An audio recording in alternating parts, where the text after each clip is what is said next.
ನಾವಿವತ್ತು ಬಿಜಾಪುರ ಜಿಲ್ಲೆಯ ಅತಿ ಪ್ರಾಚೀನವಾದಂಥದ್ದು ಆದಿಲ್ ಶಹಾ ಕಾಲಘಟ್ಟದಲ್ಲಿರುವಂಥ ಅದಕ್ಕಿಂತ ಪೂರ್ವನೂ ಅಥವಾ ಯಾವುದು ಕಾಲಘಟ್ಟ ನಮಗೆ ಯಾವುದು ನಿಖರವಾಗಿ ಗೊತ್ತಿದ್ದರೂ ಇಲ್ಲದೆ ಕೂಡ ನಾವು ಇವತ್ತು ಪ್ರಸನ್ನೇಶ್ವರ ಅಂದರೆ ಶಿವ ಮತ್ತು ಶನೇಶ್ವರ ಅಥವಾ ಆಂಜನೇಯ ಇಬ್ಬರು ಒಟ್ಟಿಗೆ ಇರುವಂಥ ದೇವಸ್ಥಾನ ಯಾವುದಿದ್ದರೆ ಅದು ಏಕೈಕ ಬಿಜಾಪುರ ಜಿಲ್ಲೆಯಲ್ಲಿ ಮಾತ್ರ ಅಂಥೇಳಿ ನಾವು ನೋಡಲಿಕ್ಕೆ ಸಿಗುತ್ತೆ. ಅದು ಎಲ್ಲಿದೆ ಎಂದು ನಿಮಗೆಲ್ಲ ಲೊಕೇಶನ್ ಹಾಕ್ತೀವಿ. ಆ ಸ್ಥಳದಿಂದ ಹೇಗೆ ಬರಬೇಕು ಅನ್ನೋದು ತೋರಿಸ್ತೀವಿ. ಬನ್ನಿ ಒಳಗಡೆ ನೋಡೋಣ.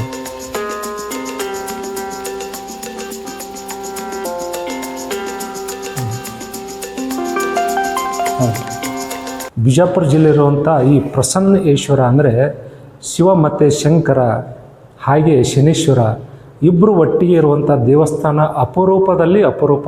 ಇಡೀ ಕರ್ನಾಟಕದಲ್ಲಿ ಅನ್ಬೋದು. ಎಲ್ಲ ಕಡೆ ಕೇವಲ ಆಂಜನೇಯ ಮತ್ತು ಹನುಮದೇವ ಮತ್ತು ಬಜರಂಗಿ ಅಂಥೇಳಿ ನೀವೆಲ್ಲ ದೇವಸ್ಥಾನ ನೋಡಿರ್ಬೋದು. ಆದರೆ ಬಿಜಾಪುರ ಜಿಲ್ಲೆಯಲ್ಲಿ ಪ್ರಸನ್ನೇಶ್ವರ ದೇವಸ್ಥಾನ ಮೇಲ್ಗಡೆ ನಾವು ಆಂಜನೇಯನ ನೋಡ್ತೀವಿ ಪಾಣಿಪೀಠದಲ್ಲಿ, ಕೆಳಗಡೆ ಶಿವನ ಲಿಂಗವನ್ನು ಶಿವನನ್ನು ಸ್ಥಾಪನೆ ಮಾಡಿದ್ದಾರೆ. ಭಾಳ ವಿಶೇಷವಾದಂಥದ್ದು.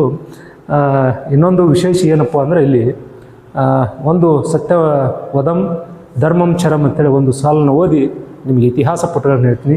ಶಿವನೇನ ನಿನ್ನ ಸೇವಕನಯ್ಯ, ಧರ್ಮನ ಬಿಡಿಸಯ್ಯ, ಭವ ಮೋಚಕ ಭಾಗವತ ಶಾಸ್ತ್ರವ, ಅವಿನೀಶಿಗೆ ಪೇಳ್ದವ ನೀನಲ್ಲವೇ ಅಂಥೇಳಿ ಹಂಗೆ ಬರ್ತಾರೆ. ಚಂದ್ರ ಚೂಡ ಶಿವಶಂಕರ ಪಾರ್ವತಿ ಮಣ ನಿನಗೆ ನಮೋ ನಮ ಅಂಥೇಳಿ ಒಂದು ಸಾಲಿನಲ್ಲಿ ಅದ್ಭುತವಾಗಿ ಬರೆದಿದ್ದಾರೆ.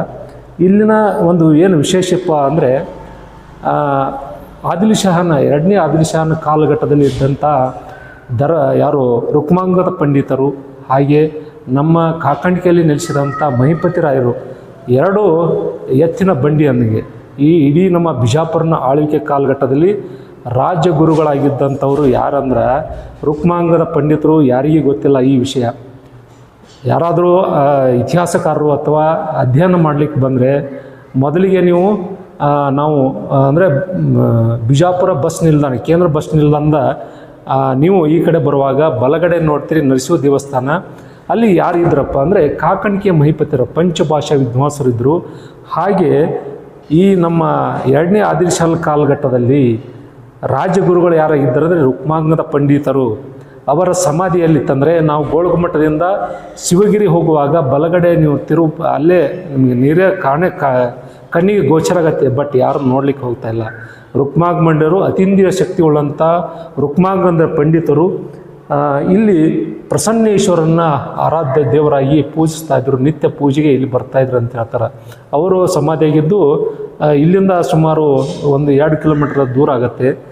ಅವರು ನಿತ್ಯ ಪೂಜೆ ಮಾಡುವಂಥ ಪ್ರಸನ್ನೇಶ್ವರ ಅಂದರೆ ಶಂಕರನನ್ನು ಹಾಗೆ ಶನೇಶ್ವರನ್ನು ಕೂಡ ಇಲ್ಲಿ ಪೂಜೆ ಮಾಡಿ ಹೋದಂಥ ಅತಿಶಯ ಕ್ಷೇತ್ರಗಳು. ಹಾಗೆ ಭಾಳಷ್ಟು ಜಾಗೃತ ದೇವಸ್ಥಾನಗಳು. ಒಂದು ಎಲ್ಲರೂ ಬಿಜಾಪುರಕ್ಕೆ ಬರ್ತಾರೆ, ಬಟ್ ಇವೆಲ್ಲ ನೋಡಲ್ಲ ದೇವಸ್ಥಾನಗಳನ್ನೆಲ್ಲ. ಯಾರಿಗೂ ಗೊತ್ತೂ ಇಲ್ಲ. ಯಾವ ಕಡೆ ಹೋಗಬೇಕು, ಯಾವ ರಸ್ತೆ ಗೊತ್ತಿಲ್ಲ, ಫಲಕಗಳು ಇಲ್ಲ, ಸೂಚನಾ ಫಲಕಗಳಿಲ್ಲ. ಬಂದವರೆಲ್ಲ ಏನು ಮಾಡ್ತಾರೆ, ಸೀದಾ ನೇರವಾಗಿ ಬಸ್ ಸ್ಟ್ಯಾಂಡಿಂದ ನೇರವಾಗಿ ಗೋಳಗುಮ್ಮಟ ನೋಡ್ತಾರೆ. ಅವರಿಗೂ ನಾವು ಏನು ಅನ್ನಲ್ಲ, ಯಾಕಂದರೆ ಅವರಿಗೂ ಟೈಮ್ ಶಾರ್ಟೇಜ್ ಇರುತ್ತೆ. ಒಂದಿಷ್ಟು ಮುಖ್ಯ ಪಾಯಿಂಟ್ಗಳನ್ನು ನೋಡ್ಕೊಂಡು ಹೋಗಿಬಿಡ್ತಾರೆ, ನೋಡುವಂಥ ಕ್ಷೇತ್ರಗಳನ್ನು ನೋಡ್ಕೊಂಡು ಹೋಗ್ತಾರೆ.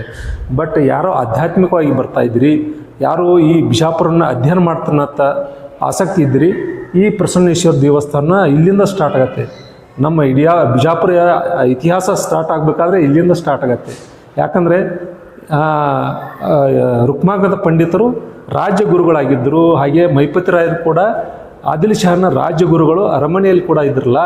ಹೀಗಾಗಿ ಅವರು ಆರಾಧಿಸುವಂಥ ಗುರುಗಳು ಈ ಮೂಲ ಸ್ಥಾನದಿಂದಲೇ ಚಾಲು ಆಗುತ್ತೆ. ರಾಜ್ಯಭಾರ, ರಾಜಾಡಳಿತ ಎಲ್ಲ ರಾಜನೀತಿಗಳು ಇವರಿಂದ ಕೇಳಿ ಎಲ್ಲ ಮಾಡ್ತಾಯಿದ್ರು. ಯಾರು ರುಕ್ಮಾಂಗದ ಪಂಡಿತರು ಔರಂಗಜೇಬನ ದಾಳಿಯನ್ನು ತಡೆದಂಥ ಅಷ್ಟು ಶಕ್ತಿಗಳನ್ನು ಹೊಂದಿದಂಥ ರುಕ್ಮಾಂಗದ ಪಂಡಿತರು ಪೂಜೆ ಮಾಡಿದಂಥ ಸ್ಥಳ ಇದು. ಹೀಗಾಗಿ ನಾನು ದರ್ಶನಕ್ಕೆ ಬಂದಿದ್ದೆ. ನಮ್ಮ ಜೊತೆ ಇವತ್ತು ನೀವು ಇದರ ಹೆಚ್ಚಿನ ಮಾಹಿತಿ ನೀವು ಕೇಳಬೇಕಾದ್ರೆ ನಮ್ಮ ಪುರಾಣಿಕ್ ವ್ಲಾಗ್ ಅನ್ನುವ ಚಾನಲ್ನಲ್ಲಿ ನೀವು ವಿಸಿಟ್ ಕೊಡಿ. ಪೂರ್ಣ ಇದರ ಮಾಹಿತಿ ನಿಮಗೆ ಸಿಗುತ್ತೆ. ಯಾವ ಕಾಲಘಟ್ಟದಲ್ಲಾಗಿದೆ, ಏನೇನು ಆಚಾರ ವಿಚಾರಗಳು ಮಾಡ್ತಾರೆ, ಯಾವ ಇದರಲ್ಲಿ ಇದರ ಉತ್ಸವಗಳು ನಡೀತವೆ ಅನ್ನೋದು ಪರಿಪೂರ್ಣವಾದ ಮಾಹಿತಿ ನಿಮ್ಗೆ ನಾನು ಡಿಸ್ಪ್ಲೇಯಲ್ಲಿ ಹಾಕ್ತೀನಿ. ಆ ಚಾನಲ್ನಲ್ಲಿ ನೀವು ವಿಸಿಟ್ ಮಾಡಿದರೆ ಪ್ರಸನ್ನೇಶ್ವರ ದೇವಸ್ಥಾನದ ಇತಿಹಾಸ, ಹಾಗೆ ನಮ್ಮ ಇನ್ನೊಂದು ದೇವಸ್ಥಾನ ಯಾವುದು ಸುಂದರೇಶ್ವರ ದೇವಸ್ಥಾನ, ಹಾಗೆ ತ್ರಿವಿಕ್ರಮ ದೇವಸ್ಥಾನ ಯಾರಿಗೂ ಗೊತ್ತಿಲ್ಲ. ಅಂಥ ಯಾರಿಗೂ ಕೂಡ ಯಾವುದೇ ಬೋರ್ಡ್ಗಳು ಸೂಚನಾ ಫಲಕ ಇಲ್ಲದಂಥ ದೇವಸ್ಥಾನಗಳು ಅಂದಿನ ಕಾಲಘಟ್ಟದಲ್ಲಿ ಜಾಗೃತ ದೇವಸ್ಥಾನ ಆಗಿದ್ದು ಆರಾಧನೆಗೆ, ಸಂಕಷ್ಟಗಳ ಹರಣ ಮಾಡಲಿಕ್ಕೆ, ಯಾರಿಗೆ ಕಷ್ಟ ಬಂದವರಿಗೆ ಮನುಷ್ಯನ ನೆಮ್ಮದಿಗೋಸ್ಕರ ಇಂಥ ದೇವಸ್ಥಾನದಲ್ಲಿ ಬರ್ತಾಯಿದ್ರು. ದೊಡ್ಡ ದೊಡ್ಡ ವಿದ್ವಾಂಸರೆಲ್ಲ ಆರಾಧ್ಯ ದೇವರನ್ನಾಗಿ ತಾವು ಪೂಜಿಸುವಂಥ ದೇವಸ್ಥಾನಗಳನ್ನು ಇವತ್ತು ನಮ್ಮ ಸರಣಿಯಲ್ಲಿ ತೋರಿಸ್ತಾ ಇದ್ದೀವಿ. ಹಾಗೆ ಪುರಾಣಿಕ ವ್ಲಾಗ್ಗಳು ಕೂಡ ನೀವು ಸಾಕಷ್ಟು ದೇವಸ್ಥಾನಗಳನ್ನು ನೋಡ್ಬೋದು, ಸಿಗುತ್ತವೆ. ಆ ನಿಟ್ಟಿನಲ್ಲಿ ನಾವು ಇವತ್ತು ನಮ್ಮ 2ನೇ ಭಾಗದ ಒಂದು ಪರ್ಯಟನೆ ಆರಂಭವಾಗಿದೆ. ಹೆಚ್ಚಿನ ಮಾಹಿತಿಗಳು ಪುರಾಣಿಕ ವ್ಲಾಗ್ನಲ್ಲಿ ಎಲ್ಲ ಸಿಗುತ್ತೆ. ಬನ್ನಿ, ಮತ್ತೊಂದು ದೇವಸ್ಥಾನಕ್ಕೆ ನಾವು ಇವತ್ತು ಹೊರಟಿದ್ವಿ.